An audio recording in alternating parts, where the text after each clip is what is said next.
অল্প সময়ে এবং অল্প খরচে স্বাস্থ্যসম্মত উপায়ে মজাদার চিকেন বল কারি কীভাবে ঘরেই বানিয়ে নেওয়া যায়, আর সেটাই আপনাদের সাথে শেয়ার করছি। আর এই রকম ফ্রাইড রাইসের সাথে চিকেন বল কারি না হলে যেন চলেই না। প্রথমে আমি চিকেন বল বানিয়ে নেব। এর জন্য একটা বাটিতে মুরগির মাংসের কিমা নিয়ে নিচ্ছি। এখন এর ভিতর অ্যাড করব গোল গোল করে কেটে নেওয়া কাঁচা পাকা মিলিয়ে কয়েকটা কাঁচামরিচ। অ্যাড করব 1 টেবিল চামচ পরিমাণ আদা রসুন বাটা।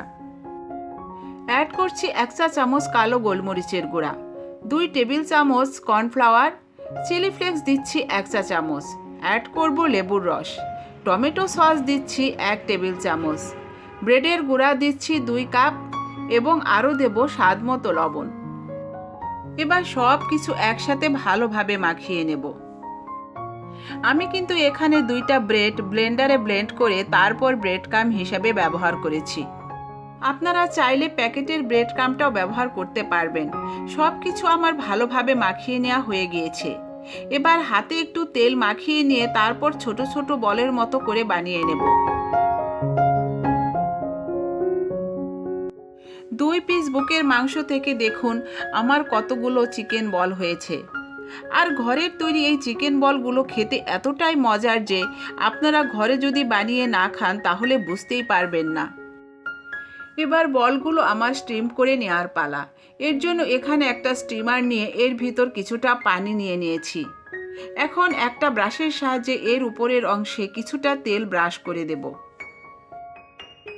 তেল ব্রাশ করার পর পানিতে যখন বলক চলে আসবে তখন একটা একটা করে চিকেন বল এর ভিতর দিয়ে দেব। তেল ব্রাশ করার রিজন হচ্ছে এতে করে বলগুলো কুকারের গায়ে লেগে যাবে না। স্টিম করে নেওয়ার পর বলগুলো অনায়াসে কুকার থেকে উঠিয়ে নেওয়া যাবে।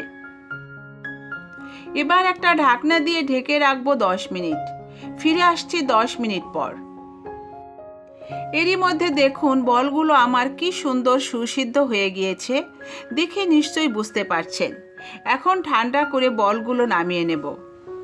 ঠান্ডা করে নেওয়ার পর আপনারা চাইলে এই রকম একটা জিপলক ব্যাগে ভরে তারপর ডিপ ফ্রিজে বলগুলো সংরক্ষণ করতে পারবেন। চিকেন বল আমার বানানো হয়ে গিয়েছে। এবার আমি চলে যাব চিকেন বল কারি তৈরি করার জন্য। চিকেন বল কারি বানিয়ে নেওয়ার জন্য প্রথমে একটা সস বানিয়ে নিতে হবে। এর জন্য একটা বাটিতে নিয়ে নিচ্ছি 2 টেবিল চামচ চিলি সস। টমেটো সস দিচ্ছি 2 টেবিল চামচ। দিচ্ছি সয়া সস 2 টেবিল চামচ। এখন সব কিছু একটু মিশিয়ে নিয়ে এর ভিতর দিয়ে দেব কিছুটা লেবুর রস।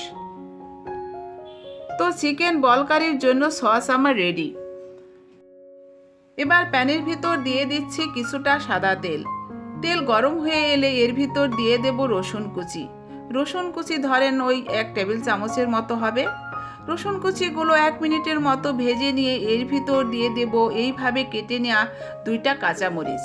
এখন এর ভিতর দিয়ে দেব 2টা পেঁয়াজ, যা আমি এইভাবে বড় বড় পিস করে ছাড়িয়ে নিয়েছি। এখন এগুলো একটু ভেজে নিয়ে এর ভিতর দিয়ে দেব কিছুটা গাজর, দেব সবুজ ক্যাপসিকাম আর দেব লাল ক্যাপসিকাম। গাজর আর ক্যাপসিকামগুলো আমি এইভাবে একটু বড় বড় পিস করে কেটে নিয়েছি। এবার এর ভিতর দিয়ে দিচ্ছি 1 চা চামচ পরিমাণ গোলমরিচের গুঁড়া। গোলমরিচের গুঁড়া দেওয়ার পর এবার এর ভিতর দিয়ে দেব বানিয়ে রাখা সেই সস। সস দেওয়ার পর এখন দিয়ে দিচ্ছি কিছুটা পানি গ্রেভি করার জন্য। এখন অপেক্ষা করব পানিতে বলক আসা পর্যন্ত।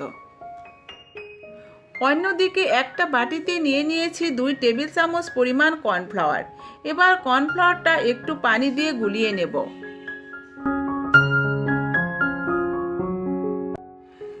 এরই মধ্যে পানিতে বলক চলে এসেছে।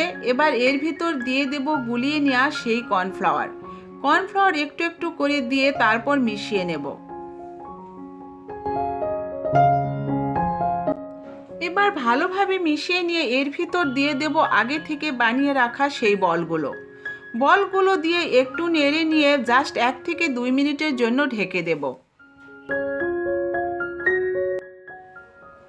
2 মিনিট পর ঢাকনা খুলে এর ভিতর দিয়ে দেব 1/2 চা চামচ পরিমাণ চিনি, স্বাদটা একটু ব্যালেন্স করার জন্য।